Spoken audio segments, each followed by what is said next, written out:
बलि बोले, काहे का धर्म संकट है राजन? धर्म संकट ही तो है। यदि दान लेता हूं तो मेरा नियम बिगड़ जाता है। जीवन में मैंने कभी काउते दान नहीं लिया, और तुम्हारे मन में अगर दान नहीं लो तो तुम्हारे मन में तकलीफ हो। अब मैं ये सोचूं, ऐसा काम करूं कि मेरा नियम भी नहीं टूटे और तुम्हारा दान भी है जाए। हाँ महाराज, ऐसा कोई उपाय बताओ मेरे को। तस्मात् तयो महामीषद वृणे वर्षाद योजसे पादानि त्रीणि दैत्येन सम्मितानि पदा मम। राजन, अगर आप दान देना ही चाहते हो ना तो केवल मुझे एक छोटा सा दान दे दो। मुझे केवल 3 पैर पृथ्वी दान दे दो। अब हम इससे ज्यादा नहीं ले सकते, क्योंकि ज्यादा लेंगे तो हमारा नियम बिगड़ जाएगा।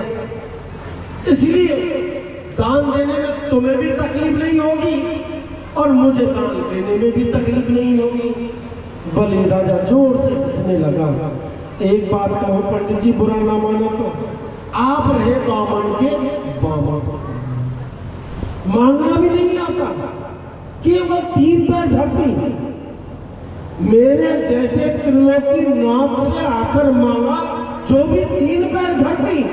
इसलिए यहाँ कहते हैं व्यादो नियस्व ब्राह्मणा यज्ञ ज्ञाना स्वशोषता। कितनी अच्छी बात कही है कि अग्रिम बुद्धि वाणिया मध्यम बुद्धि जाट, अरे तर्क बुद्धि तुरकड़ा बामन चौपति पार। आप अभी छोटे हो, बालक हो, आप पे मांग नहीं आता। भगवान ने मन में कहा, अरे तुम पहले 3 पग ही पूरे कर देना। मन में विचार कर रहे हैं।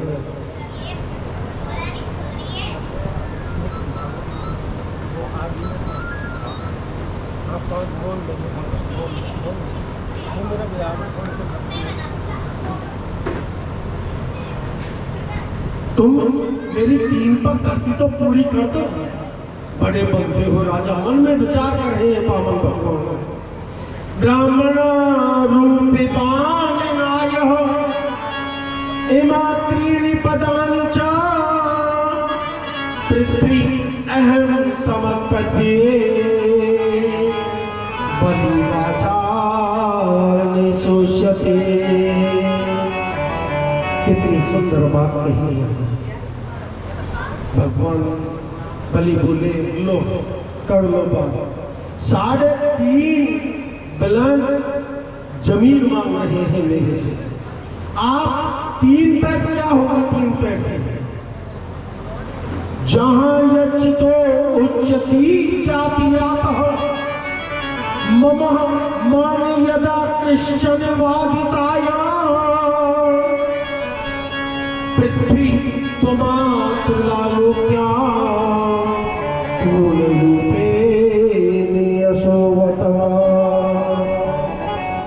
कितनी सुंदर बात कही है। 3 पग। देखो भाई, हम नियम थोड़े में देना है तो 3 पैर दे दो, नहीं तो हम सकते।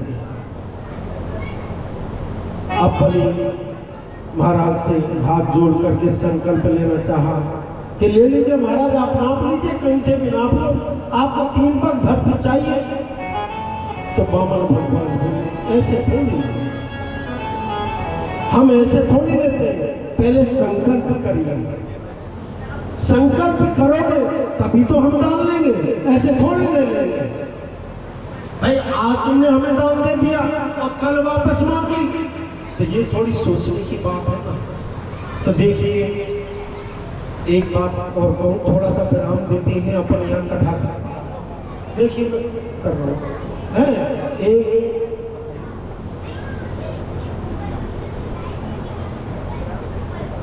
उस चीज के लिए मदद कर रहा हूँ, दे दूंगा उस टाइम पे। यज्ञं संभृवः दिव्यं यस्य भागवतो मया प्रियं कृतं कर्मं समाज्ञातं द्वैविरूपास्तयो यसम्। देखिए, आप अगर देना ही चाहते हो तो पहले मुझे संकल्प दो। बिना रजिस्ट्रेशन के बिना रजिस्ट्री नहीं होती। पहले मेरे नाम 3 पग धरती की रजिस्ट्री करवाओ। जब मैं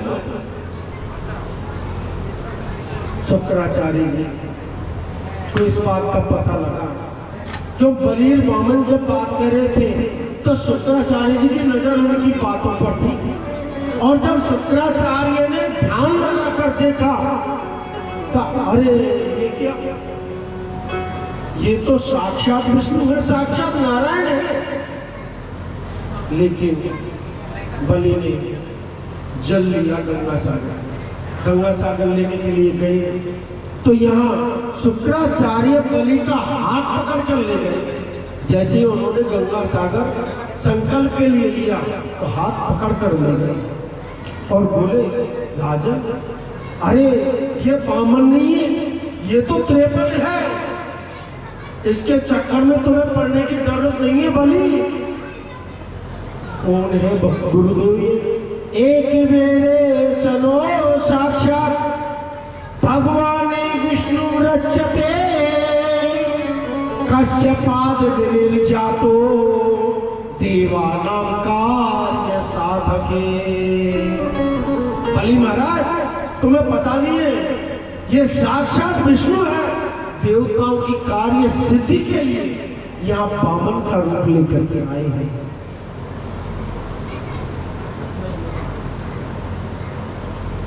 मैं सत्य कहता हूं, ये साक्षात भगवान है। ये 3 पग में तेरी त्रिलोकी को नाप लेंगे। अरे तुम इनसे मना कर दो और कह दो महाराज आप यहां से जाओ, बलि तेरी इसी में भलाई है। बलि बोले, गुरुजी ये आप क्या कहते हो? एक नन्हा सा ब्राह्मण कैसा तेज है इसके मस्तक पर, और मैंने 3 घंटे से इसके प्रार्थना कर रहा हूं, जब जाके जैसे तैसे बोले, और तुम कहते हो मैं उसको दान देने से मना कर दूं? शुक्राचार्य जी बोले, मना नहीं, इनसे ये कह दो कि मैंने कोई बात कही नहीं लेन देन की। गुरुजी मुझे झूठ बोलने की प्रेरणा देते हो आप, मुझे झूठ बोलने के लिए क्यों कहते हैं आप? शुक्राचार्य जी ने कहा, बेटा 8 जगह ऐसी होती है जहां झूठ बोलने से पाप नहीं लगता। देखिए आप ध्यान दीजिए, मेरे पीछे वाले भक्तों से निवेदन है कि वो आनंद के साथ कथा सुने। जो मायने में जो बात है ना उसको बिल्कुल निकाल दें, सोचे ही नहीं क्या था क्या हुआ। ठाकुर जी का ध्यान दो, जो कोई होई सोई राम रचि राखा, जो ठाकुर जी ने रस दिया ना उसको तो विधाता भी नहीं टाल सकता, तो इसमें तो हमारी क्या बात है। तो आप तो स्वयं समझदार हो, उन बातों पे ध्यान मत दो, परमात्मा का चिंतन करो, मेरे प्रभु का गुणगान करो। क्यों पहले भी कहा था कि पुनरपि जननम पुनरपि मरणम, ये जीव है, जन्म लेगा वो तो मरेगा, ये तो जीव का धर्म है, करेगा वो कर्म। क्यों कि जैसा उसने कर्म किया उसको दंड वैसा ही मिला, तो इसमें हमारी कोई गलती नहीं है, तो प्रभु करता है जो करता है। आप तो आनंद लो, प्रभु का गुणगान करो। क्यों कि जहां भागवत कथा, भगवान की कथा चल रही हो, वहां वैसी बात तो लानी ही नहीं चाहिए, आनंद लेना चाहिए, भगवान का संकीर्तन करना चाहिए। तो यहाँ कहते हैं कि शुक्राचार्य कितना सुंदर उपदेश देते हैं कि 8 जगह ऐसी है जहां झूठ बोलने से पाप नहीं लगता। एक तो स्त्रियों में किसी बात को छुपाना हो, स्त्रियों को सारी बात नहीं बता देनी चाहिए। पुरुष का यह नियम बनता है, अगर वहां झूठ बोली जाए, एक झूठ बोल दे अगर स्त्रियों से, तो वहां पाप नहीं है, किसी बच्ची की शादी नहीं हो रही। और अगर पापा ने झूठ बोल कर संबंध को करा दे, तो वहां झूठ नहीं लगता। किसी तरह से उस कन्या का घर बसना चाहिए, बिगड़ना नहीं चाहिए, इस बात को छुपा पाना। तो गुरुजी आप कहते हो कि मैं आप झूठ बोलूं, आप